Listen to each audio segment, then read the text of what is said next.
Hello, bonjour à tous, aujourd'hui on se retrouve pour une petite vidéo astuce écolo, donc pour éviter d'utiliser des éponges en plastique, les jaunes et vertes que vous connaissez tous, qui sont fabriquées à partir de combustibles fossiles et qui surtout ont des moyens de fabrication qui sont très coûteux en énergie, et qui sont pas enfin les éponges sont pas du tout recyclables, etc. Du coup je vais vous montrer comment fabriquer ce qu'on appelle un tawashi, donc c'est une éponge fabriquée à partir de tissus de récup, donc voilà c'est hyper facile à faire, donc je vais vous expliquer tout ça rapidement.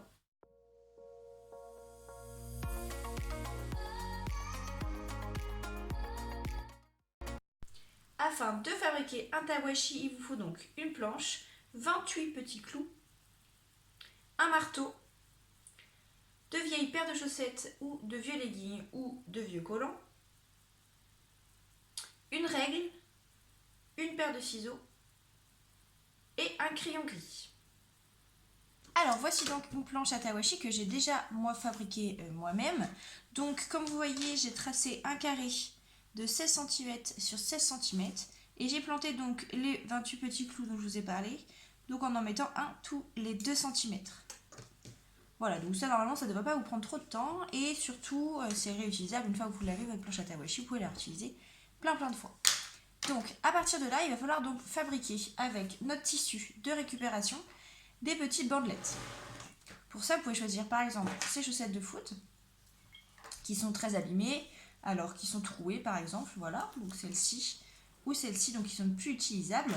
On va couper des petites bandelettes, donc il nous en faut 7 soit 7 de chaque couleur, si jamais par exemple vous prenez deux chaussettes de couleurs différentes, ou alors 14 de cette couleur-là.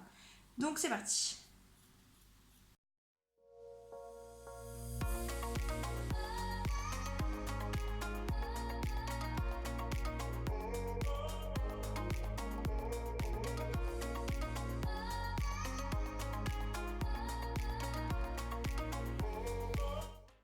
Donc voilà, j'ai 14 bandelettes de tissu, ma planche à tawashi qui est prête. Maintenant, le tout, ça va être de tisser pour obtenir donc un truc qui ressemble à ça. Donc, ce qu'on va faire, c'est qu'on va déjà placer des bandelettes de tissu, comme ceci du coup, sur 14 premiers clous. Hop. Donc jusque là, rien de compliqué, on les met juste comme ça.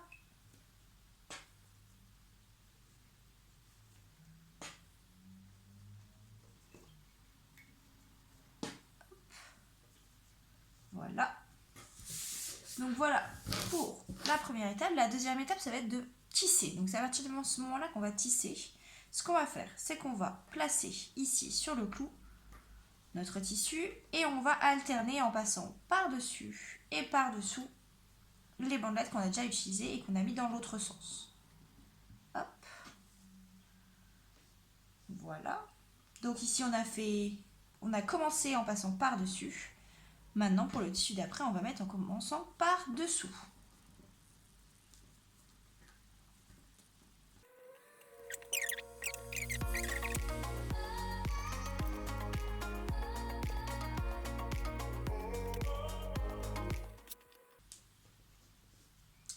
Voilà. Donc voilà, la première étape est terminée.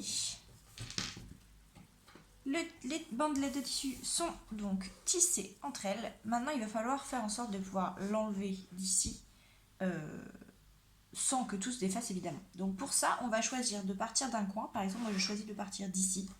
Et je vais donc prendre cette boucle-là et je vais récupérer la boucle suivante et la faire passer dans la première.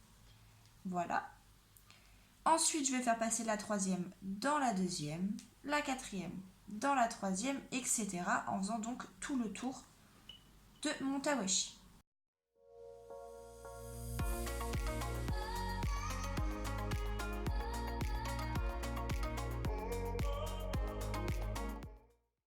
On va l'enlever comme ça et on va simplement faire un nœud, hop, voire un double nœud pour être sûr que ça ne se défasse pas en plein milieu de notre vaisselle.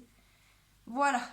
Donc ce tissu-là perd particulièrement ses petites pouloutes. Alors quand c'est comme ça, je conseille fortement de le passer en machine à laver avant d'utiliser. Ça évitera d'en mettre plein partout si vous faites le ménage avec. Ou plein votre vaisselle si vous faites la vaisselle avec. Donc celui-ci est particulièrement grand, c'est cool, j'en avais pas de si grand que ça. Donc voilà, le tawashi. Hop, voilà donc le tawashi que j'ai fabriqué donc en très très peu de temps, qui va être pratique. Donc il suffira de l'humidifier et l'utiliser pour faire la vaisselle, pour faire du ménage, je conseille plutôt. C'est hyper pratique parce que du coup ça dure très longtemps dans le temps. Si jamais il est sale ou s'ils sont un peu mauvais, il suffit de le passer en machine à laver, comme les chaussettes en fait de base. Donc voilà, et ça évite donc d'acheter des éponges jaunes très polluantes et très peu recyclables. Voilà, donc c'était pour la petite astuce écologique du jour. Je vous souhaite d'en faire bon usage et d'essayer. Donc n'hésitez pas à m'envoyer des petites photos de vos superbes tawashi sur Instagram, donc madame.svt. Bye bye.